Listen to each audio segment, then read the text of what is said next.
ಅವಳು ಮಾಡಿದ ಆ ಒಂದು ನಿರ್ಧಾರ ಅವಳ ಜೀವನದಲ್ಲಿದ್ದ ಎಲ್ಲ ಸಂತೋಷವನ್ನೂ ಕ್ಷಣಾರ್ಥದಲ್ಲಿ ಕಿತ್ತುಕೊಂಡಿತು. ಅವಳ ಹೆಸರು ಅನನ್ಯ. ಅನನ್ಯ ಎಂದರೆ ಎಲ್ಲರಿಗೂ ಇಷ್ಟವಾಗುವ ಹುಡುಗಿ. ಶಾಂತ ಸ್ವಭಾವ, ಸರಳ ನಗು, ತಂದೆ ತಾಯಿಯ ಕನಸುಗಳ ಮೇಲೆ ಬದುಕುತ್ತಿದ್ದ ಮಗಳು. ಕಾಲೇಜ್ ಮುಗಿಸಿ ಕೆಲಸಕ್ಕೆ ಸೇರಿದ ನಂತರ ಅವಳ ಜೀವನ ಸರಾಗವಾಗಿ ಸಾಗುತ್ತಿತ್ತು. ಆದರೂ ಅವಳ ಮನಸ್ಸಿನ ಒಳಗಡೆ ಒಂದು ಖಾಲಿತನ ಇತ್ತು. ತನ್ನ ಜೀವನವನ್ನು ಹಂಚಿಕೊಳ್ಳುವ ಒಬ್ಬ ವ್ಯಕ್ತಿಯ ಕನಸು. ಅದೇ ಸಮಯದಲ್ಲಿ ಅವಳ ಜೀವನಕ್ಕೆ ಕಿರಣ್ ಬಂದ. ಮೊದಲ ಭೇಟಿಯಲ್ಲೇ ಅವನು ವಿಭಿನ್ನನಂತು ಕಂಡ. ಮೃದು ಮಾತು, ಕಾಳಜಿ ತುಂಬಿದ ವರ್ತನೆ. ನೀನು ನನ್ನ ಜೀವನಕ್ಕೆ ಬಂದ ಮೇಲೆ ಎಲ್ಲವೂ ಬದಲಾಗಿದೆ ಅನ್ನುವ ಮಾತುಗಳು. ಅನನ್ಯ ನಿಧಾನವಾಗಿ ಅವನನ್ನು ನಂಬಲು ಆರಂಭಿಸಿದಳು.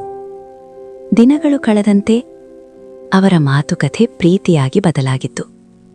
ತಂದೆ ತಾಯಿಗೆ ಗೊತ್ತಾಗದೆ ಅವಳು ತನ್ನ ಎಲ್ಲ ಭರವಸೆಗಳನ್ನು ಅವನ ಮೇಲೆ ಇಟ್ಟಳು. ಒಂದು ದಿನ ಕಿರಣ್ ಗಂಭೀರವಾಗಿ ಹೇಳಿದನು, ನನಗೆ ಸ್ವಲ್ಪ ಹಣದ ಸಮಸ್ಯೆ ಇದೆ. ಈ ಸಮಯದಲ್ಲಿ ನೀನು ಸಹಾಯ ಮಾಡಿದ್ರೆ ನಾನು ಇದನ್ನು ಎಂದಿಗೂ ಮರೆಯಲ್ಲ. ಅನನ್ಯ ಹೆಚ್ಚು ಯೋಚಿಸಲಿಲ್ಲ. ಪ್ರೀತಿ ಅಂದರೆ ಸಂಶಯವಿಲ್ಲ ಅನ್ನುವ ಭಾವನೆ ಅವಳಿಲಿತ್ತು.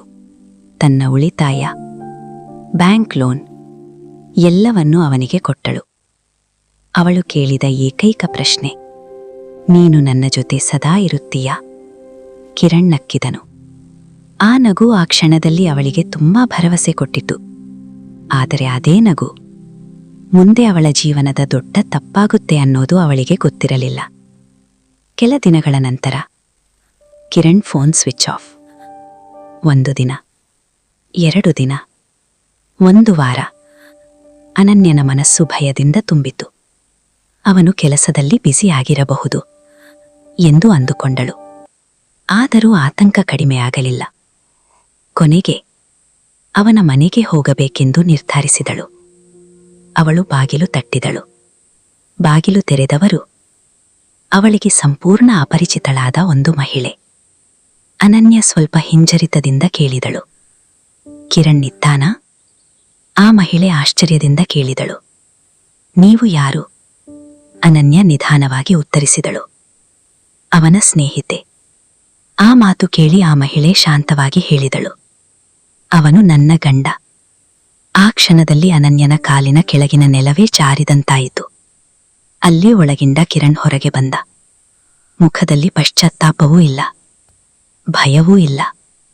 ಕಣ್ಣೀರಿನಿಂದ ಕಂಪಿಸುವ ಧ್ವನಿಯಲ್ಲಿ ಅನನ್ಯ ಕೇಳಿದಳು, ನಾನು ಏನು ತಪ್ಪು ಮಾಡಿದೆ? ಅವನು ಕ್ಷಣ ಮಾತ್ರ ನಕ್ಕಿದನು ಮತ್ತು ಹೇಳಿದನು, ನೀನು ತುಂಬಾ ನಂಬಿದೆ. ಆ ಒಂದು ವಾಕ್ಯ ಅವಳನ್ನು ಸಂಪೂರ್ಣವಾಗಿ ಒಡೆದು ಹಾಕಿತು. ಹಣ ಕಳೆದು ಹೋಯಿತು, ಪ್ರೀತಿ ಕಳೆದು ಹೋಯಿತು. ಆದರೆ ಅದಕ್ಕಿಂತ ದೊಡ್ಡ ನಷ್ಟ ತನ್ನ ಮೇಲೆ ಇದ್ದ ನಂಬಿಕೆ. ರಾತ್ರಿ ನಿದ್ದೆ ಇಲ್ಲ, ಹಗಲು ನಗು ಇಲ್ಲ.